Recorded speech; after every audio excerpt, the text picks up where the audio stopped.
our family. Enjoy lang kami. Minsan lang magkita-kita. Pupunta kami ng beach.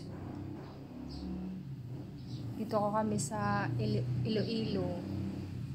Yan, sasakay na kami ng bangka papunta doon. Kasi wala namang ibang masakyan. Kung ano yung nakikita nyo, yun lang. Diba ang ganda ng dagat? Yan ay takip silim. Ayan yung iba namin kasama. Nasa likod kami. Nauna na sila. Yan, maliwanag na. Maganda mag-relax talaga kapag nasa kabukiran. Habang tumatakbo yung bangka, syempre, mag-sightseeing. Ang ganda ng view, diba po? Yung gustong pumunta dito, may ano din kasi, ang ganda talaga ng beach, pero may kalayuan lang din. Wala masyadong tao dito na pumupunta kasi hindi masyadong popular. Hindi katulad dun sa Boracay, kilala ang beach. Dito, makapag-enjoy ka kasi hindi gaano masikip. Mayroon din sila na cottage. Kung gusto nyo mag-overnight, mura lang naman din. Ganda ng tanawin, di ba po? Nakaka-relax talaga.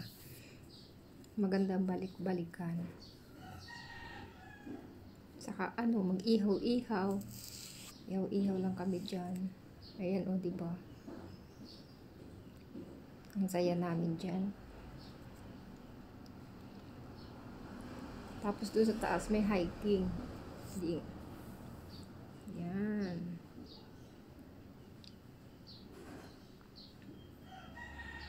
Yan yung cottage nila. Kung gusto mong pahingaan, pwede kang matulog dyan. Ang sarap ng hangin. Diba? Yan po. Tapos may overnight din sila, pero hindi dito yung sa kabila na cottage. May aircon. Ito kasi parang lang to eh. Gusto mo yung sa araw.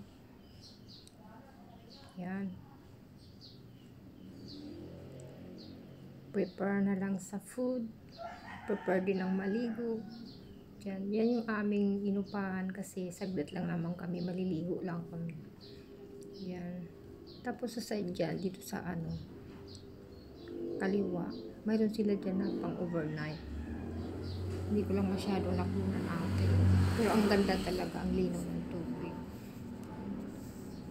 Diba yan? Yan yung sinasabi ko, pwedeng overnight doon. Yung doon na cottage.